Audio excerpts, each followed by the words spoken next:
Allahu Teala'ya sonsuz şükürler olsun. Bir kez daha Kurban Bayramı'nı idrak ediyoruz. İdrak edeceğiz inşallah. Tekbirlerle, dualarla memleketimizin inlediği, coştuğu, kalplerin birleştiği bir atmosfere giriyoruz. Malumunuz kurban ibadeti Hz. İbrahim Aleyhisselam'ın, Hz. İsmail'in ve Hz. Hacer annemizin şahsında sembolleşen bir ibadet. Hz. İbrahim'den bir miras, sevgili Peygamberimizin de en büyük sünnetlerindendir. Aynı zamanda İslam'ın büyük şiarlarındandır. O açıdan kurban Allah'a yakınlık vesilesidir. Kurban teslimiyettir. Kurban fedakarlıktır. Kurban şükürdür. Kurban zikirdir. Kurban Allah'ın emrine lebbeyk diyerek icabet etmektir. Bu kadar büyük bir ibadeti yapma fırsatını bize veren Allahu Teala'ya sonsuz şükürler olsun.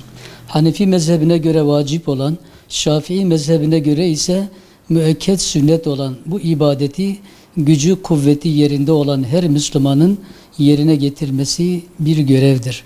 O açıdan bu bayramları bayram yapan şiarlardır. Allahu Teala ayet-i kerimede وَمَنْ يُعَظِّمْ شَعَائِرَ اللّٰهِ فَاِنَّهَا مِنْ تَقْوَ الْقُلُوبِ Sadakallahul azim. Kim Allah'ın şiarlarını yüceltirse o kalbin takvasındandır. Şimdi bizler burada birilerine et yedirmek ya da et dağıtmak maksadıyla kurbanlarımızı kesmiyoruz.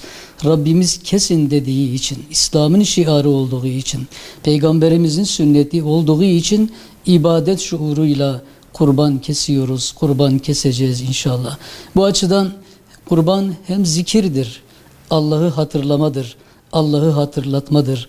Allah'ın kulları üzerindeki şefkat ve merhametinin nişanelerindendir. Aynı zamanda kurban Allah'a bir yakınlık vesilesidir.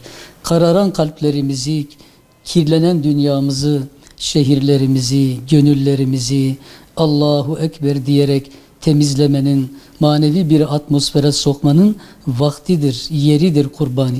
O yüzden bütün Müslümanları gücü ve kuvveti yerinde olan, imkanı yerinde olan her Müslüman bu güzel ibadeti yerine getirmeye davet ediyoruz. Sevgili Peygamberimiz ömrü boyunca her yıl kurban kesmiş, tekbirler getirmiş, Allahu Teala'nın emrine icabet etmiştir.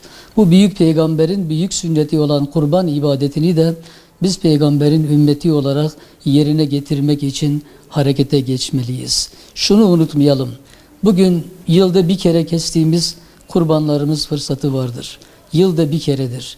Bu ibadeti inşallah ihya etmek için, sevgili Peygamberimizin bu sünnetini ayakta tutmak için, unutturmamak için, Peygamberimiz yapmıştır diye ona benzemek için imkanlarımızı zorlayalım. Çoluk çocuğumuzu bu sünnete vakıf kılalım. Kurban ibadetini ümmet olarak ayakta tutmanın say ve gayreti içerisinde olalım. Aynı zamanda ibadet denilen kurban sıradan bir ibadet değildir. Allah'a teslimiyetin nişanesidir, alametidir. Allah istedi diye, Allah kesin dediği için bizler de lebbeyk Allahümme lebbeyk diyoruz. Buyur ya Rabbi emrin, başımız gözümüz üstüne diyerek kurbanlarımızı kesiyoruz.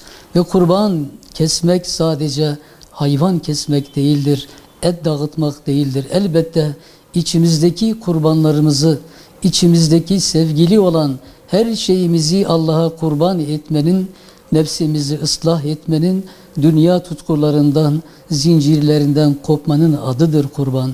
Allah'a kurban edemeyeceğimiz hiçbir şeyimiz olmamalıdır. Aslında kurban teslimiyetin bayrağıdır, teslimiyetin nişanesidir. O yüzden bütün Müslümanlar, ümmeti Muhammed bir bütün olarak bu kurbanı canlı tutmaya, yerine getirmeye, bu ibadetle Rabbine yönelmeye, yakınlaşmaya gayret etmelidir. Biz de bu vesileyle bütün Müslümanları, ümmeti Muhammed'i, gücü, kuvveti, imkanı yerinde olan tüm Müslümanlara sesleniyoruz ve diyoruz ki geliniz, buyurunuz tekbirlerle Peygamberimizin bu yüce, bu büyük sünnetini, İslam'ın şiarını kurbanlar keserek ihya edelim ki Rabbimize yakınlaşalım. İslam'a benzeyen, peygambere benzeyen yönümüzle de ümmeti olduğunu kanıtlayalım inşallah. Rabbim şimdiden kesilen kurbanları rızasına yakınlığını vesile kılsın. Müslümanlar arasındaki kaynaşmaya, dayanışmaya, sevgi ve muhabbete vesile kılsın. Şu anda kutsal topraklarda hac vazifesini yerine getiren bütün Müslümanların ibadetlerini, haçlarını Rabbim mebrur ve makbul eylesin. Bizleri de onların dualarından, ibadetlerinden mahrum etmesin. Bu duygu ve düşüncelerle bütün Müslümanların Kurban Bayramı'nı tebrik ediyor.